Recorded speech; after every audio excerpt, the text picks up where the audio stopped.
Saya Astika Pamujiri Tias, saya Deliana Nanda Putri. Saya Rahmat Daya.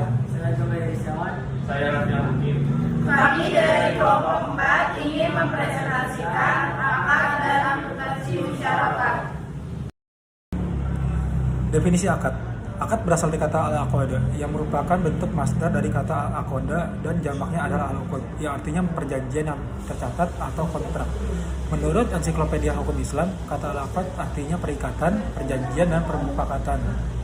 Akad merupakan perjanjian tertulis yang memuat ijab dan qabul antara satu pihak dengan pihak lain yang berisi hak dan kewajiban masing-masing transaksi pembiayaan berbasis jual beli, yaitu merupakan murabahah. Murabahah adalah kontrak jual beli di mana bank bertindak sebagai penjual sementara nasabah sebagai pembeli.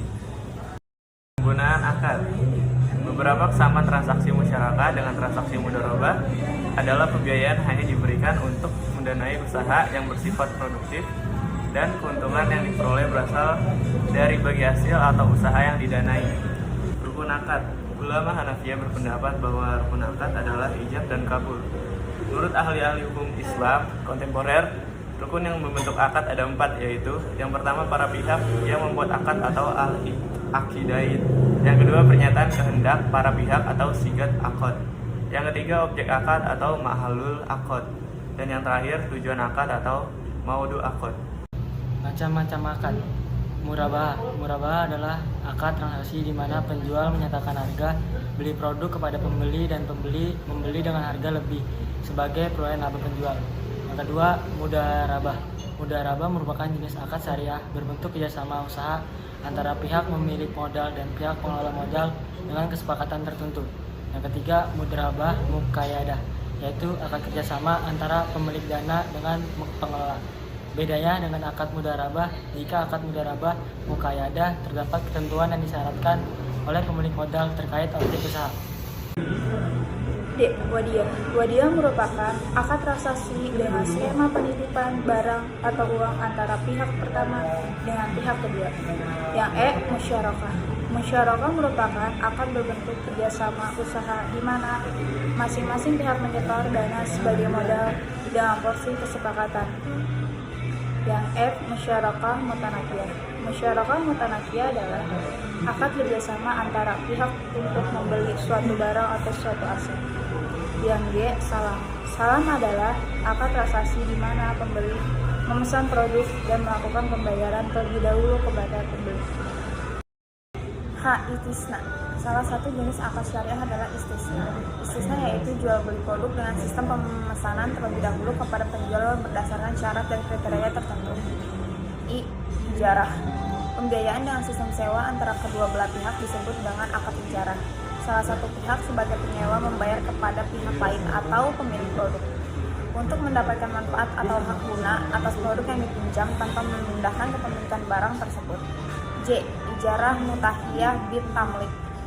Ijarah mutahiyah bit tamlik adalah jenis akad syariah di mana penyewa membayarkan sejumlah dana untuk memperoleh manfaat atas produk tersebut. Ketentuan syar'i rukun transaksi dan pengawasan syariah transaksi musyarakah. Transaksi musyarakah secara syar'i terdiri atas 2 jenis, yaitu musyarakah hak milik dan musyarakah akad. Musyarakah hak milik adalah persekutuan antara 2 orang atau lebih dalam kepemilikan salah satu barang dan dengan salah satu sebab kepemilikan seperti jual beli, hibah dan atau warisan. Rukun transaksi musyarakah. Rukun transaksi musyarakah meliputi 2 pihak transaktor, objek musyarakah atau modal dan usaha, serta ijab dan qabul yang menunjukkan persetujuan pihak yang bertransaksi. Objek musyarakah. 1. Modal. Berdasarkan Fatwa DSN nomor 8 tahun 2000 tentang musyarakah, disebutkan bahwa modal yang diberikan dapat berupa kas dan atau aset non-kas. Modal dapat berupa dalam bentuk uang tunai, emas, perak, dan setara kas lainnya. Kedua, kerja. Berdasarkan Fatwa DSN nomor 8 tahun 2000 tentang musyarakah, partisipasi para mitra dengan pekerjaan merupakan dasar pelaksanaan musyarakah. Akan tetapi, kesamaan posisi kerja bukanlah syarat. Yang ketiga, keuntungan dan kerugian. Dalam hal keuntungan, DSN mewajibkan para mitra untuk menghitung secara jelas keuntungannya untuk menghindarkan perbedaan dan sengketa pada waktu alokasi keuntungan maupun ketika penghentian musyarakah. Yang keempat, ijab dan qabul.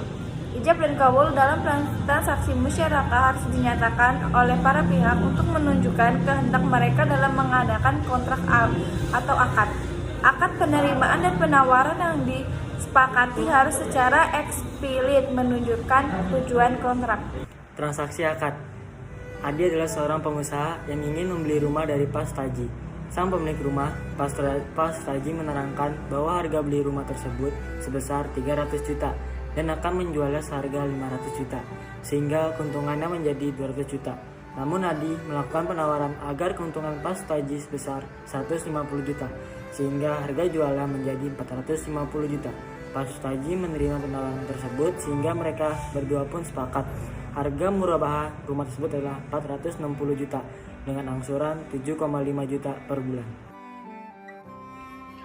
Untuk contoh soal yang pertama itu, pada tanggal 2 Juni 2012, jurnal yang harus dibuat oleh Bank Syariah Tegar pada saat penandatanganan akad ada dua, yaitu yang pertama mencatat kewajiban komitmen, lalu yang kedua itu mencatat penerimaan biaya administrasi dari nasabah.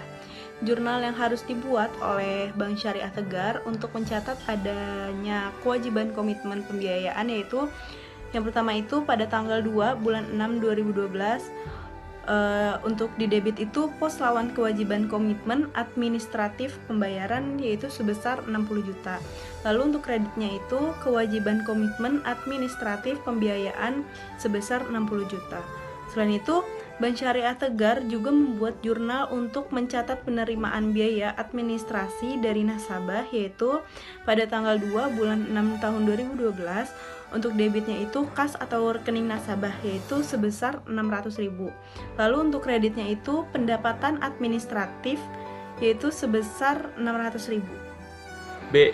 Misalnya pada tanggal 10 Juni 2012, Bank Syariah Tegar merealisasikan tahap 1 dana musyarakah pada nasabah sebesar 30 juta rupiah. Pada tahap realisasi atau pencairan dana, pihak Bank Syariah membuat dua jurnal, yaitu membalik rekening, kewajiban komitmen pembiayaan, dan mencatat pembayaran investasi musyarakah kepada nasabah. Jurnal yang harus dibuat oleh Bank Syariah Tegar pada tanggal 10 Juni 2012 adalah pada tanggal 10 Juni 2012, pada debit terdapat pos lawan kewajiban komitmen administratif pembayaran sebesar 30 juta rupiah. Pada kredit, kewajiban komitmen administrasi pembiayaan sebesar 30 juta rupiah. Pada debit, investasi musyarakah sebesar 30 juta rupiah, dan pada kredit, kas atau rekening nasabah sebesar 30 juta rupiah. Selanjutnya, sesuai dengan skema akad sebelumnya, Bank Syariah Tegar melakukan pembayaran tahap final yang dilakukan pada tanggal 10 Juli 2012 sebesar 30 juta rupiah kepada nasabah. Jurnal yang harus dibuat oleh Bank Syariah Tegar untuk mencatat pembayaran tahap 2 adalah pada tanggal 10 Juli 2012, pada kredit terdapat pos lawan kewajiban komitmen sebesar 30 juta rupiah dan administrasi pembayaran. Pada kredit terdapat kewajiban komitmen dan administrasi pembiayaan sebesar 30 juta rupiah. Lalu pada debit terdapat investasi musyarakah sebesar 30 juta rupiah, dan pada kredit terdapat kas atau rekening nasabah sebesar 30 juta rupiah. Nasabah mempunyai kewajiban untuk melakukan pembayaran dan pelaporan pada setiap bulan setiap tanggal 2, sebagaimana tertuang dalam skema akad musyarakah dengan Bank Syariah Tegar. Selama periode akad 10 bulan, terdapat dua alternatif dalam hal ini, yaitu 1. Pelaporan dan pembayaran dilakukan pada saat yang bersamaan oleh nasabah. Yang kedua, pelaporan dan pembayaran berbeda waktunya, artinya pembayaran dilakukan setelah nasabah melaporkan hasil usahanya kepada Bank Syariah Tegar. Alternatif 1. Pada tanggal 2 Juli 2012, nasabah melakukan pelaporan dan pembayaran kepada Bank Syariah Tegar. Secara bersamaan, jurnal yang harus ditulis oleh Bank Syariah Tegar yaitu pada tanggal tersebut, jika nasabah melaporkan laba kotor sebesar 10 juta dengan porsi Bank Syariah 20%, yaitu berikut saya jelaskan jurnalnya. Tanggal 2 bulan Juni 2012, debit kas atau rekening nasabah sebesar 2 juta, kredit pendapatan bagi hasil musyarakah kredit yaitu 2 juta.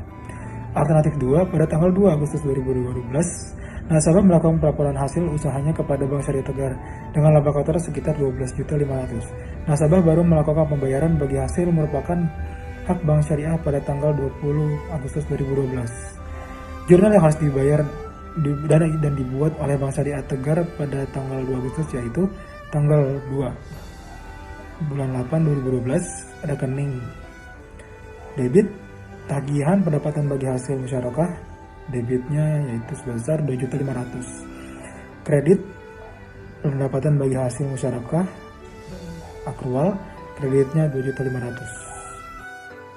Pada tanggal 2 April 2013 saat akad bakhil terdapat dua cara alternatif pencatatan, yaitu yang pertama, apabila nasabah mampu membayar modal musyarakah, yang kedua, apabila nasabah tidak mampu membayar modal musyarakah. Cara yang pertama yaitu apabila Nasyruddin mampu mengembalikan modal musyarakah, maka jurnal yang harus dibuat oleh Bank Syariah Tegar untuk mencatat pengembalian modal musyarakah sebagai berikut, yaitu di tanggal 2 April 2013 di debit ada kas sebesar 60 juta rupiah dan di kredit ada investasi musyarakah sebesar 60 juta rupiah. Cara kedua yaitu apabila nasabah tidak mampu mengembalikan modal musyarakah, Bank Syariah Tegar mencatatnya sebagai piutang musyarakah jatuh tempo. Jurnal yang harus dibuat oleh Bank Syariah Tegar apabila Nasyruddin tidak mampu mengembalikan modal musyarakah yaitu pada tanggal 2 April 2013 di debit ada piutang musyarakah jatuh tempo sebesar 60 juta rupiah dan di kredit ada investasi musyarakah sebesar 60 juta rupiah. Yang terakhir ada pengawasan syariah transaksi musyarakah. Yang pertama itu meneliti apakah pemberian informasi secara lengkap telah disampaikan oleh bank kepada nasabah, baik secara tertulis maupun lisan tentang persyaratan musyarakah telah dilakukan. Lalu yang kedua, menguji apakah perhitungan bagi hasil telah dilakukan sesuai prinsip syariah. Dan yang ketiga itu memastikan adanya persetujuan para pihak dalam perjanjian pembiayaan musyarakah. Yang keempat, memastikan terpenuhinya rukun dan syarat musyarakah. Yang kelima, memastikan bahwa biaya operasional telah dibebankan pada modal bersama masyarakat. Dan yang terakhir itu, memastikan bahwa kegiatan investasi yang dibiayai tidak termasuk jenis kegiatan usaha yang bertentangan dengan syariah.